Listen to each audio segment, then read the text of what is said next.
Welcome to the wonderful world of radio.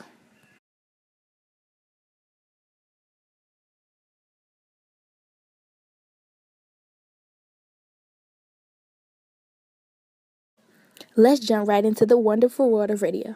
Before the radio was invented, there were two men, Nikola Tesla and Marconi, who were fighting to be named the man who invented the radio. See, both Tesla and Marconi were inventors and had been working on this invention we know today as the radio. Tesla created technology which is used in radio today. However, he was not able to get a signal.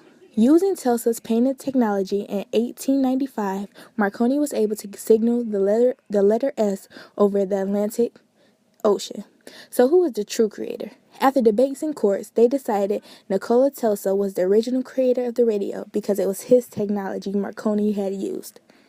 Nikola Tesla invented the conventional means of transmitting radio signals throughout the air. Some will argue Tesla was not the original creator because the first time radio happened, Marconi was the one who powered the feasibility of radio communication. He sent and received the first radio signal in Italy in 1895. So Marconi is the real original inventor of the radio? Well, he was the first to use spoken technology, but the word radio came from Lee De Forest. He was the first to use the word radio. He is also an inventor of AM radio that allowed for a multitude of radio stations. Now it was time to advance the use of the radio. Hello Rainy, spoken by Nathan B., were the first words ever spoken on the radio. These words were heard hundreds of miles away. However, Reginald Aubrey Fessenden decided to take radio to the next step. On the 21st of December 1906, Fessenden made an extensive demonstration of new alternate transmitter at Brett Rock, showing its utility from point-to-point wireless, including interconnecting his stations to the wired telephone network. A few days later, two additional demonstrations took place, which appeared to be the first audio-radio broadcast of entertainment and music ever made to a general audience. On the evening of December 24th, 1906, Christmas Eve, he used the alternate transmitter to send out a short program from Brett Rock, which included his playing of the song O Holy Night on the violin and reading a passage Luke chapter 2 from the Bible.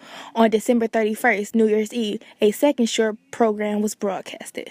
However, it wasn't until 1915 speech was first transmitted across the continent from New York City to San Francisco and across the Atlantic Ocean, from a naval radio station in Arlington, Virginia to the Eiffel Tower in Paris. With the major advancements that had been made, the first radio station was invented in 1921 called KDKA. By March of 1923, there were 556 licensed radio stations. Radio began to take off along with the life of broadcasting. Radio began to not only play music, but also play scheduled programs like shows we watch on TV today. Listeners would sit around and listen to these radio dramas as if it was TV. Broadcasts had entered a different world with the advancement they made with technology. Halloween night in 1938, writer, actor, and radio personality Orson Welles performed H.G. Wells' War of the Worlds on his radio show. The news bulletin format of the broadcast inspired hysteria from some people living in the northeastern United States and Canada. The broadcast spoke of Martian invaders, causing people to flee their homes.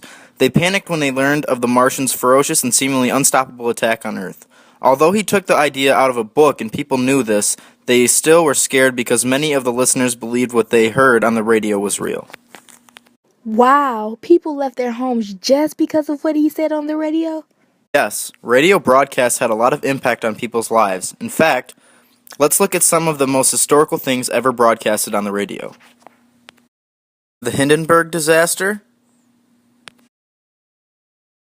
the War of the Worlds broadcast, and Martin Luther King's I Have a Dream speech. There are millions of radio stations in the world today where all type of music is played, from rap to country and even pop. The radio is now used to not only play music, but also interview celebrities, talk about issues, talk shows, discover new talent, promote companies, and a lot more. However, radio survived and even prospered. In 1949, there were 80 million radios in the United States. In 1965, there were 228 million. Most of the growth was provided by a 1948 invention at Bell Laboratories, the transistor. This small electronic replacement for vacuum tubes provided the technology for growth of a new market for radios.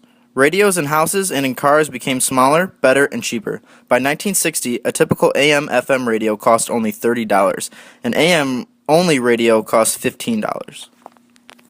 Today, radio has taken off in a way we may have never imagined. You can listen to radio almost anywhere, in the car, on your phone, the computer, game systems, etc.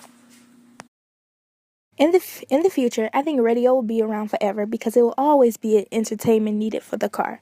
People will continue to listen to radio on their phones, laptops, iPads, etc.